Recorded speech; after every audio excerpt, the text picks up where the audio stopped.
About fretting on the instrument. Keep your arms straight at a right angle, but right angle is hanging about 45 degrees out off your arm. So elbow is out at about 45 degrees. Over time, you get comfortable where you are, but it's just a general thing. Keep your arms straight, no strange contortions. Right angle, running from your elbow to the neck. In the neck, put your palms smooth so it's parallel with the neck. Running there. One finger here, two finger here, three finger here, four. Positioning in the middle so it's easy to grab each one. As you roll in the fingers, I want middle two fingers going straight perpendicular to the lines, right? And then I want the other ones, if there's any contortion going on, let it be your first and fourth finger, not the middle two. Don't be all bunched up in this direction, don't be bunched up in this direction. Have nice round fingering going in like that, okay? Further to explain, there's a C chord I just want to break down real quick. A C chord runs from C to C. So when it runs from C to C, just to remember, there is the high C in here and the low C, also known as middle C from the piano, and kind of the connecting bridge from guitar to piano.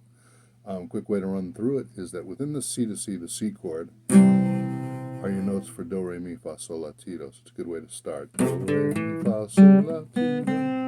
Good, so, okay, good.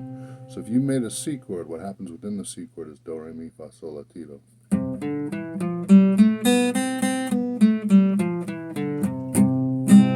That's your bridge from guitar to piano music, and so it's an important point to remember, and a good place from which to understand notes.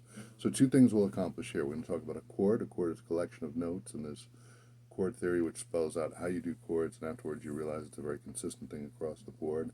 And then this first chord here is the C. And within the C chord I just went down, down, up, down, down, up, down is the pattern, but just if you're breaking it into new patterns, just do 1 and 2 and 3 and 4. 1 and 2 and 3 and 4. Eighth notes. 1 and 2 and 3 and 4. 1 and 2 and 3 and 4. However, it's not eighth notes because you're playing a chord, so it's actually a 4-bar pattern with 1 and 2 and 3 and 4 to count. Move it with your foot. Put your foot down on 1, up on the end, down on the 2, up on the end, down on the 3, up in the end to get your count pattern right and you get in the practice of synchronizing.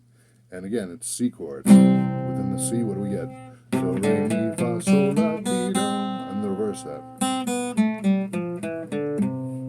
That is a C major scale, and that introduces you to the theory of scales and a good place to talk about chords. One of the quick win right here is that when we're doing the C chord, so this is what the C chord looks like. It's the C in there, going from C on the second string, first fret, second fret, fourth string is your E, fifth string, the third fret is your C.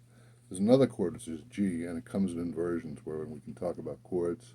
It's going to be kind of quick to run through this now, but suffice to say, chords come in several flavors, but inversions indicate the way you play a chord and the way you sound it. On a G chord like that, you've got 3 incidents of G, an incident of B, D, and another incident of B. So in that, you get a couple different voicings of that. So we've got the first inversion, 1, 2, 3, first inversion G. We've got the second inversion, which is 3, 5, 5, 1, G. And then we've got the third inversion, which is 5, 3, 1, G.